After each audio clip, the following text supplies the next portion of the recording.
Welcome to A Healthy Bite. You're one nibble closer to a more satisfying way of life, a healthier you, and bite-sized bits of healthy motivation. Now let's dig in on the dish with Rebecca Huff. Hey, it's Rebecca, and today I'm here with Liz Frazier. Liz is the author of Beyond Piggy Banks and Lemonade Stands, and she is also a certified financial planner specializing in financial planning for families and working professionals. And you're on a mission, right? Tell me a little bit about why you did this, why you wrote this book.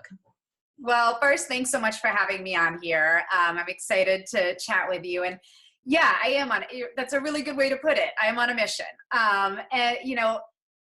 It started because I'm a financial planner and I see clients all the time. And what I've realized is that most adults are pretty intimidated by finance. And it's for really good reason.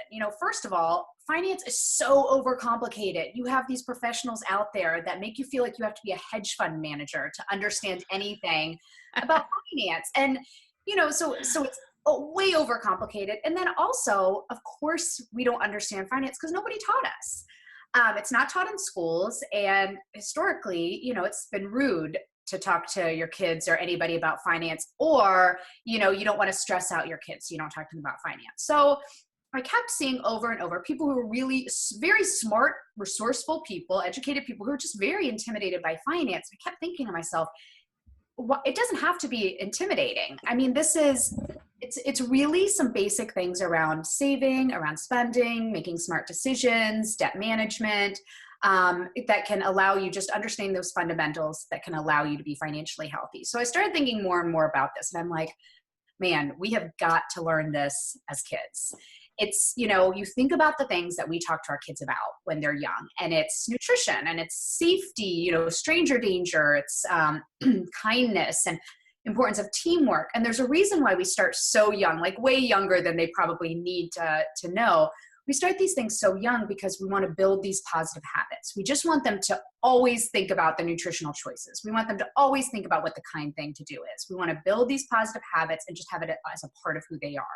It's the same thing with finance. We need to start at such a young age, and I mean elementary school. I started my kids at 4.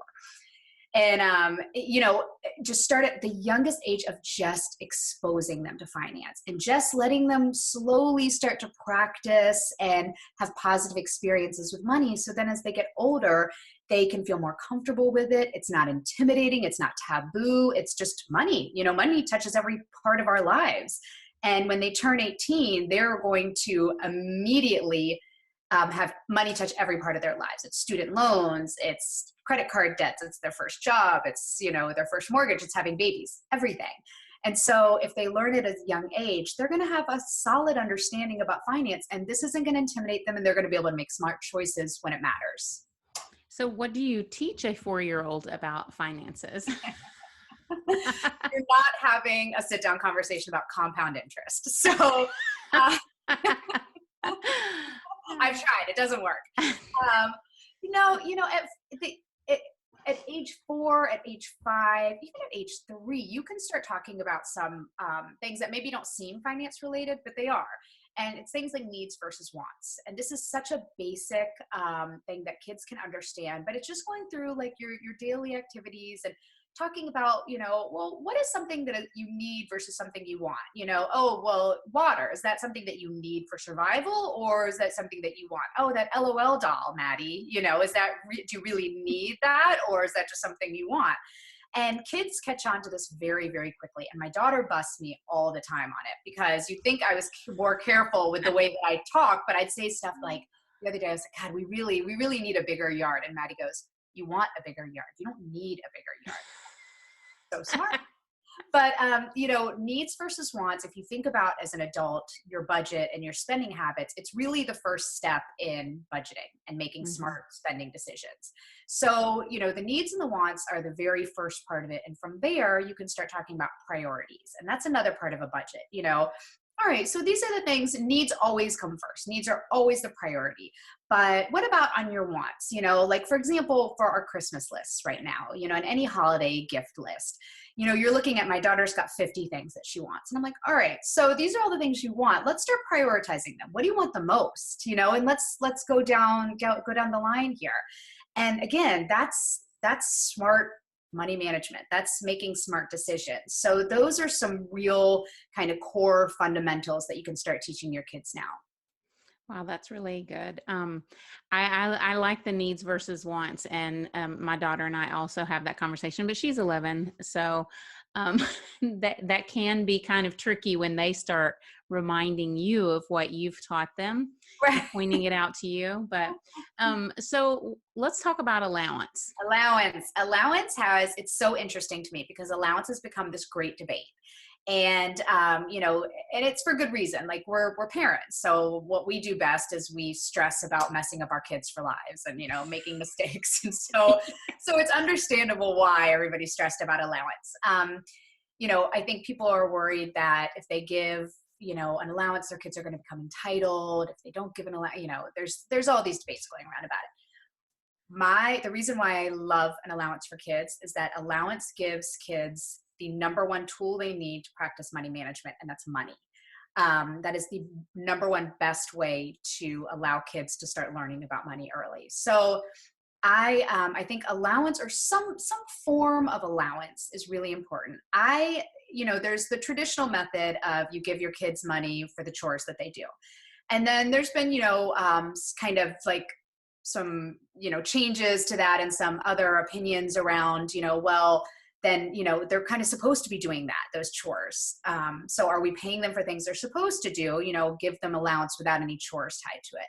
So I like a hybrid of those. And what I do with my kids is I give them a certain amount of money every week. And it's, just the dollar per their age. So my 6-year-old gets $6 a week, but it doesn't really matter how much they get.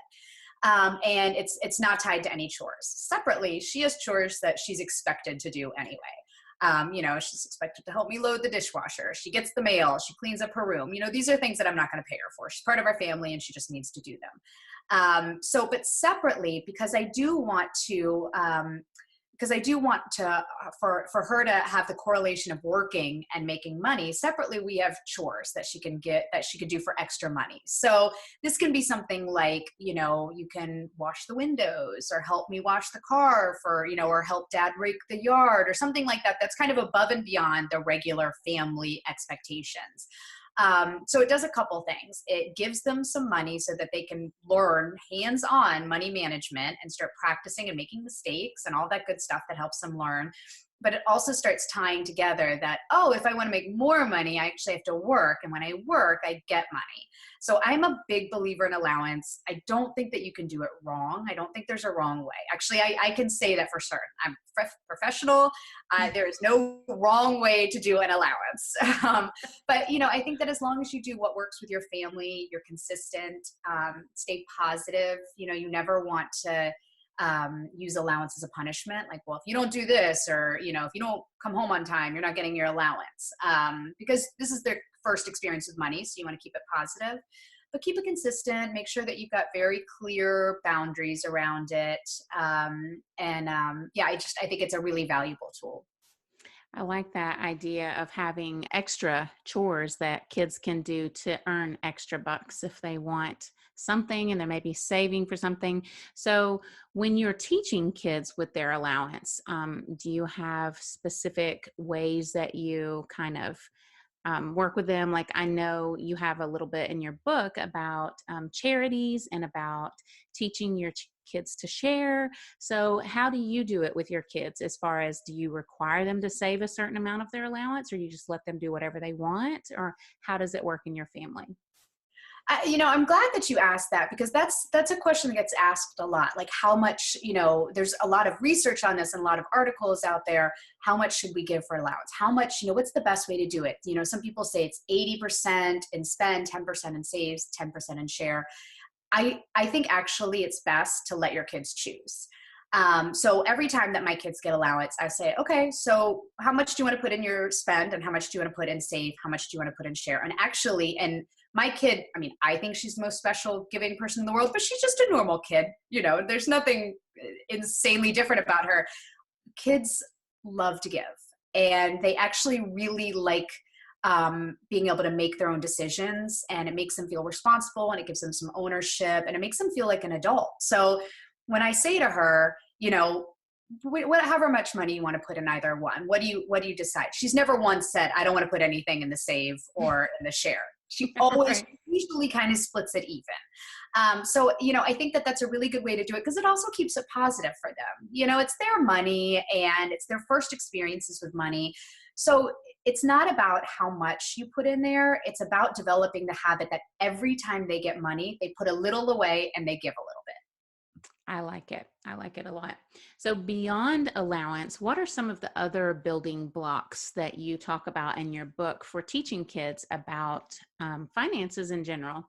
I know you have a lot of little games and stuff that you suggest in there. I thought those were really fun. But so as we're teaching our kids, what are some of these building blocks? Well, I think that one that I just think is so important is teaching your kids to save money. And one that my daughter and I did that it just works really well is doing like a savings goal with them. So, with whatever money that they have, sit down with them and come up with something that's realistic that they want to save for. You don't want to do like a $3,000 bike, because that's just going to be a bummer for them. No way they're going to save up for it. But something like a Lego set for $40. And my daughter's is a big Jasmine dial. So we created this big poster board. We made like one of those old school, sales thermometers, and we put milestones on each one. So here's at $5, $10, $15. And every week when she got allowance, she'd go and she'd color it in, just like the old, like sales movies, you color it in until you get to the goal. What I like about this is, one, it keeps her engaged and it keeps her excited about it, because we all get into it. We're like, oh, you're almost there, you're at $15. But the other thing that I do is we add in milestones. So let's say, she gets $10 saved, and on the board it says ice cream sundae. So she gets to go and like pick out this crazy, obscene ice cream sundae. But maybe at $15, we'll match her $15.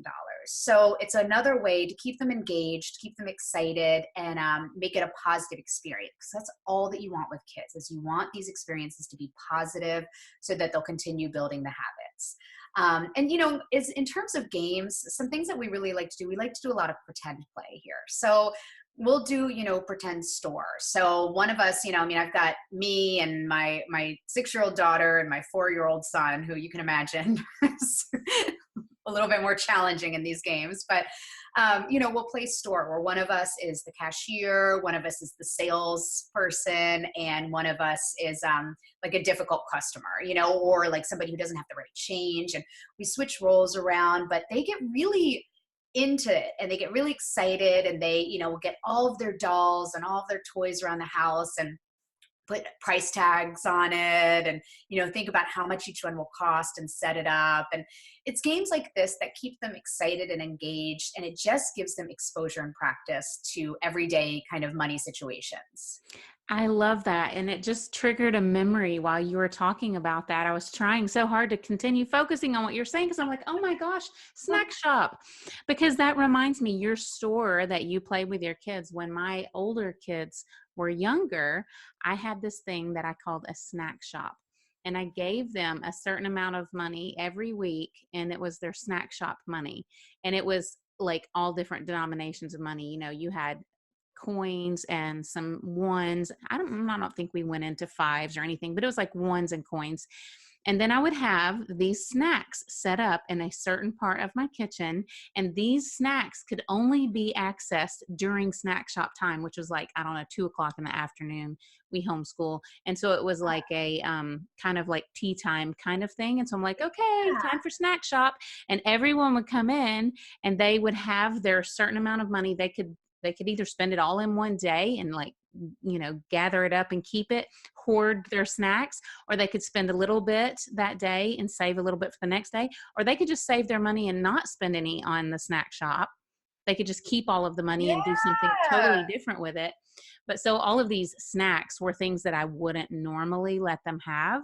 And so it was just kind of like, I don't know. But the thing was, you had to count out, and everything had a different like price on it. So like Right. maybe, a few chocolates were 50 cents or something like that, So anyways, they were like getting the money, having to decide, how much do I want to spend?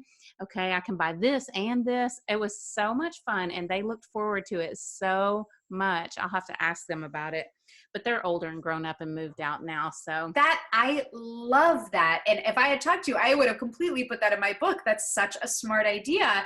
And it's funny because I have something similar in that for school age kids, you know how they have like school accounts, and you put yes. money into it and they can go in the cafeteria and get lunch or snacks or whatever. But so you could put, for every month you talk to your child and talk to them about how much you're willing to pay for, maybe it's like one snack a week, or, it's lunch every day or whatever it is. You put that money in for the month, and then your child is responsible for budgeting it. So if they, end up loading up on snacks in the first couple of weeks and they run out of money, then they have to pack their own lunch the rest of the month. Wow. And it's just a neat, but it's kind of like what you were saying, they could spend none of it and then they have all this extra money for the next month. But, it's an interesting way, and it's a fun way to kind of give them some consequences. They're not terrible, but give them a little bit of consequences so that they see the benefit to spending versus saving and how to kind of manage that. But I love that you did that. That's such a great idea. Yeah, it was so much fun. I just have the best memories of that. And this was like something, it wasn't tied to an allowance. They didn't earn the money. It was solely just a game for Yeah. learning to count money properly, learning to add up, like when you go to the register and you're like, do I have enough money for this? It was kind of that kind of thing. I wanted them to know how to add these things in their head and how to be prepared, how to count back change. So it worked beautifully. Actually, my oldest daughter is in college right now to get a degree in accounting. She wants to do probably something very similar to what you're doing. So. Good for her and good for you. I mean, you That did was something fun. great. If one of your kids wants to be an accountant, then they clearly are comfortable with money. Well, she actually helps me with my budget, so I You know don't what's know. funny is I do that with my little kids, like kind of in real world. My daughter is obsessed with, and I started her young on this. I'm not with my son yet because I'm not sure if you just like throw the money at the cashier, but my daughter loves to go into stores and pay for things. So like, I never bring enough money for groceries to pay in cash, but like if we're at CVS and just buying a couple little things, or I'm at the muffin shop or coffee, it started out me like forcing her, being like, okay, you need to go pay. This is your day to pay. Like, go give him the money. He's going to give it back. You got to help me count it out. And now she's like, Mom, you have to go stand at the back of the store and I'm going to go pay for it, but I don't even want to see you. Like, you have to be hidden back there so I can go pay for it. And it's really fun for them. Just like your kids with that. It's really fun for them to go up there and like, they get this confidence of being, independent, and that like they can actually do this. And it's really cool to watch. It is. And I've done that. My kids love that same thing that you're talking about, letting them pay for things. And actually, I've had a new experience with my youngest, who is 11. She goes to Taekwondo, and right next to her Taekwondo school, like in the same little shopping center, so literally right next door, there's a nonprofit coffee shop. And so they give money to fund adoption grants and things. It's called the Empty Cup. It's a really neat little shop. But anyways, and so instead of giving her cash that she would put in her bag and like, have to keep track of, I would get her a little gift card from the Empty Cup. And then if she was in between classes, she maybe had 30 minutes, she could walk next door to the Empty Cup and get herself a hot tea, or they have muffins and different things. And so I would put a certain amount of money on her card, and I'm like, this is how much you get for this month. So budget it, you if you run out, then you have to wait till next month. And so she has to decide, do I want to buy something for my friend who's with me, or do I want to save it all for myself? And she always ends up buying something for one of her friends if they go over there together. So that's kind of been a fun learning experience too. That was a little scary at first, but she's been very responsible with it. So That's great. I mean, I love that you are already just doing all this stuff with your kids, because I think that, letting them make their own decisions is one of the biggest and most important parts of learning finance, because there's no consequences at this age, but there are when they get older, but if they can make mistakes, feel a little bit of pain, not a lot, but a little bit of pain, then they won't want to do it again. And you can do those kind of gift cards. We did that. We took Maddie to Disney, and I did a Disney gift card, because I'm like, there's no way we're coming out of this without getting her, some Disney merchandise for a Disney. Mhm. But I didn't want to go crazy, and I wanted her to understand that there were limits to what we would get, and she'd have to make choices. So we got her gift cards, and every day I gave her a gift card. I was like, this is what you can spend, and it wasn't a lot, and Disney is like insanely expensive, but so we did the same thing where I was like, you can get this bubble wand that costs $400. Not really, but you can get this insanely expensive bubble wand, or you can keep this and maybe get a couple other things later during the day. But it's such a great way, like a tangible way to teach them about budgeting. And it's fun to watch. It's fun to watch them learning and growing like that. I love it. Well, something that you said just now made me think about another question I wanted to ask you. How much can we share with our kids about our own finances? Say, for example, someone is in a lot of debt, or they're struggling to keep their head above water. How much of that do we share with our kids? That's a really good question. And, I think that the best way for me to answer this is that keep it as simple as possible and as positive as possible. You don't want to lie to your children, but there's no reason to stress them out about your finances. But you can still talk to them about money. Even if you're struggling with money, you can still talk to them about money. You can still talk to them about your own finances. You can talk to them about things like you don't want to say, God, we are in so much credit card debt, we're in trouble. But you can talk to them about, I made this purchase the other day and now I'm regretting it. And I really wish I had thought it through a little bit more, or you could say, you can show them your budget. When you guys are talking about budgets, you can show them your budget and be like, yeah, well, this is how much money we have, and this is how much goes to our mortgage, and this is how much goes to our bills. And so they get a sense of, we make money, but this is where, our money goes, and show them these are our needs, that they go first, our fixed expenses. And then, this is what we have left to spend on wants. I think it's important to talk to kids openly about finance, but you have to make sure that you're shielding them from any of your negative stresses, because they pick up on that stuff. So I think it's fine to talk to them about it, but you definitely don't want to make them feel any kind of financial burden. I suppose it also depends on the maturity level of your own kids, maybe, and some other factors that, go into, how much you share about anything with your kids. But Right. That is helpful, because I know sometimes, like you were saying, it's rude to talk about, we've been taught that it's rude to talk about money or finances or how much we make, or you're not supposed to ask people how much they make. So I think it can be a touchy area with kids, like knowing, how much is too much, but also at the same time, wanting them to learn from your lessons. For example, one of my older daughters said, I'm really resisting the temptation to go buy some furniture for my new place while all of these sales are going on. Because, there's certain times of the year where there's all this sales. And she's like, I think she was considering either putting it on credit, or she may have not even said whether she was going to put it on credit or not. And I said, something about, well, I'm resisting the urge to have a meltdown because I didn't resist the urge or the temptation to buy something on credit. And now I'm suffering through paying off that credit card or something. Yeah. But she's like, good perspective. Yeah, I think I'll just save the cash for it. And I'm like, yeah.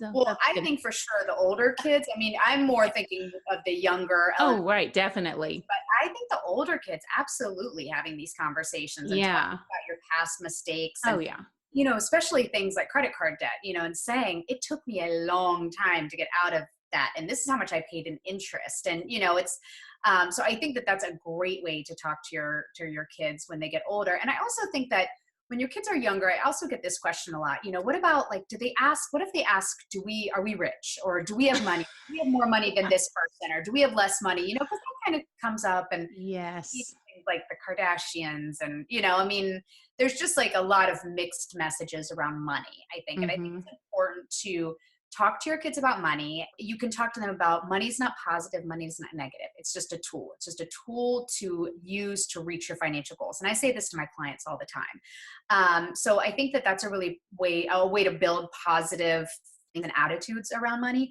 And I think part of that is talking to your kids about gratitude and appreciating what you have, because how much you have, it's all relative.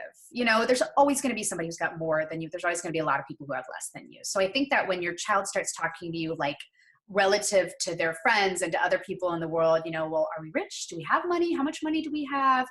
I think that it's important to talk to them that, well, we have a home and we have warm food and we have a loving family and, we have clothes to wear and we have a car and we're really lucky for what we have. And I think that's an important thing to talk to your kids about, that if we're meeting our basic needs, we're really lucky because most people can't. So I think that's one way to kind of have like a positive and healthy money conversation with your kids. Yes, definitely pointing out to them that we are blessed to have what we have. Yeah. And that made me think of another question that I wanted to ask you. So when you say that you talk to your kids about sharing, and I know that you mentioned giving to charities and stuff in your book, do you give them guidance about charities, or do you let them like decide how they want to share their money, or how do you go about doing that with your kids? Yeah, that's such an important part of this book and what I'm teaching. I think that for charity starts way before financial donations for kids. You start with charity, just talking about like, what does charity mean? Charity really just means helping others in need. And so I think the first steps in charity with kids, before we even get to the money part, is talking about, what does that mean? And like showing them ways in their everyday life so that they can relate to it. Just like you helped your younger sister when she was feeling sad, you were helping somebody who was in need, or the kid on the playground who got hurt, or, how we shovel our neighbor's driveway because they're a little too old to do it. Those are all giving back and being kind. And so starting to talk about that with them, talking about gratitude and encouraging your children to be grateful. And that kind of leads into some more tangible, like charitable actions and activities. And you don't even have to start with money, just get involved. You just have your kids start getting involved in things. So it can be something as tiny as making cookies for your neighbor, or picking up trash in your neighborhood, or just like, getting really excited about the coat drive that your child's school is having. So they can get involved in organized activities, or they can just make up their own activities. One thing that we really like is throwing holiday parties and or holiday giving parties, and having the giving parties be, come and we're going to have this craft that the kids do, and we're going to make ornaments for the nursing home or something like that. So there's so many ways that your kids can get involved before the financial part. And then once they, start getting involved and start kind of getting a better handle of charity, then you can start introducing the financial aspect of it. And I don't think we talked about this, but one of the biggest tools I think for practicing money management for kids is having the save, spend, share jars with allowance and any kind of money that they get. Oh, we talked about this. So you put a little bit in the spend jar, a little bit in the save jar, and a little bit in the share jar. Mm-hmm. So I think that this is when you can talk to them about the share jar and be like, we can give this money to a cause or a charity or a person to help them. And there are a couple things to think about with that. The first one is you want to make sure it's something your child is really passionate about. You don't want to give it to something that you care about, and that, because then your child's not going to really be engaged in it. So sit down with them and be like, if you have, an animal lover, be like, Mm-hmm. there are shelters that are down the street that we could go and buy, huge goodie bags of like dog food and toys and blankets. And my daughter and I just did this, and bring it over to the shelter for them, or if you've got, somebody who, we were also just got to know this group of girls in New York City, and they're a group of homeless girls who live in shelters, but they created a Girl Scout troop, and they're just extraordinary young girls. And my daughter was really touched by them, and she's like, I'm going to buy them presents for the holidays. So, she wants to, so I think that they just really need to be excited about it and really have something that touches their heart. And the second part of it is to have them actively involved, because then they take ownership over it. We did the thing for the shelter, and we did this big box, and we put paper on either side of the box, and my daughter decorated it. My son threw Spider-Man, stickers all over it, and they had all kinds. like the dogs don't care if it's decorated. It makes no difference. But my kids, it made them really excited, and it made them feel like they were like giving part of themselves to it. It wasn't just money, and they took ownership of it because they did it and they were so proud of it. So I think that those are two things to keep in mind when you're thinking about donating for kids. I think that's a great suggestion. I love that I was thinking they're going to give it to an animal shelter because all kids seem to love animals. Yeah. But I mean, there's so many animal shelters that need all of our help. So I noticed that you have a lot of piggy banks around you there. It's kind of embarrassing. I don't even know what's back here right now. Well, I can see 3 piggy banks right now. So if you're not watching this on YouTube, if you're just listening to the audio on the podcast, Liz is surrounded by piggy banks. So I guess you have a thing for piggy banks, right? Do you actually keep your money in piggy banks? You know, it's so funny. Somehow a pig has become my mascot, and it's not an ideal mascot for a woman. So it's like, but because I started writing this book, and the book is called Beyond Piggy Banks and Lemonade Stands, and I just started collecting them because they were just so cute, and I just love this book so much, and it's become such a passion project of mine that my living room is filled with piggy banks. And every time my daughter or son sees a pig, they're like, "Mom, look, it's a pig. You love pigs." And I'm like, I guess I'm now the pig girl. Like, I Apparently. love pigs. But my kids do have they don't have piggy banks, but they have these big clear mason jars, and it has like the little chalkboard thing where you can write on it stickers, and it says save, spend, and share. So as much as I love piggy banks, and I have them all around me for like inspiration for my book and everything, I actually, for kids, I like clear jars because then they can actually see their money grow. Yeah. Mm-hmm. I love it. Well, your book kind of reminded me of almost like a little workbook or a curriculum. It has so much good information in it, and all of your little discussion questions and your game suggestions and your pop quizzes and your charts. I was like, this is good. I was telling my oldest daughter about it, who, like I said, she's back in school now for an accounting degree. And I was telling her about the book, and she's like, I want to read it when you're done. Oh, thank you. That's so nice to hear. Yeah. So one more question before we wrap this up. So piggy banks and lemonade stands. Lemonade stands. So how, if kids do decide they want to make some money on their own, they want to be little entrepreneurs, what do you suggest for them? Man, I love a lemonade stand. Yeah. I think that lemonade stand, there's so many benefits that kids can get out of it. I think the best thing that you can do is treat it like a real business. So, and I did this whole video on this before, but my daughter and I did a lemonade stand, and we started from the beginning, like by doing a business plan, a full out business plan. We were like, okay, so, and it's watered down, but she loved it, because it makes her, again, feel adult and independent. And so we were like, all right, what's your target market going to be? Who do you think is going to buy the lemonade? We're like, okay, the neighborhood's going to be the target market. And then, we go through like price points. I'm like, what do you think we should charge? Nancy down the street charged $2, but, Sarah charged what, we're looking at like what the price point should be. How should we advertise? So, that part makes it kind of like an actual business process to them, and teaches them some pretty valuable lessons about business.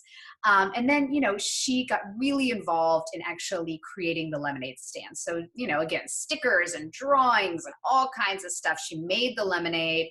I recommend testing the lemonade before you sell it for many reasons. But so she was really involved in it, and it just kept her engaged. It made her, again, like anything else, it made her have ownership over it and pride. She did this, and she was really excited about it. And then afterwards, we did like real business math. So I was like, okay, so this is what everything cost. We went to the grocery store together and got all of the materials. So this is what all the materials cost. This is how much we made. These were our revenues. And then if we take away the cost of all of the stuff that we bought from the revenues, this is our profit. And that means how much we earned at the end. And, since she did the whole thing herself, it made sense to her. So, I think that the more that you can keep them involved and engaged, and the more you can make it like a real business, it's just such a great opportunity for them to learn. And it's fun. You don't want to have a business lesson for them if it's not fun. You don't want to talk about supply chain, manufacturing business that they don't understand. But a lemonade stand, kids get and they love, and it's fun. That's great. Yeah. I mean, lemonade stand, it's the iconic way for kids to make money, right? I know. Everybody hears lemonade stand. They're like, oh, I remember them when I was young and it was warm out. And yeah. Yeah. Well, Liz, where can people find you? You can visit my website at lizfrazier.com, and my book is everywhere that books are sold. Amazon, Barnes & Noble, everywhere online, and my publisher, Roman and Littlefield. And you can also find me on Instagram at Liz Frazier Peck, and the same at Twitter and Facebook. Awesome. Well, thank you so much for being with us. You've given us a lot of good information. Oh, thanks so much for having me. This was so fun to talk to you. Thanks for listening. Please rate and review so other people can learn about this podcast. Find out more about sleep, hygiene, eating healthy, tasty recipes, zero-waste lifestyle, and lots more on ThatOrganicMom.com. Help us spread the word. Be blessed and stay healthy.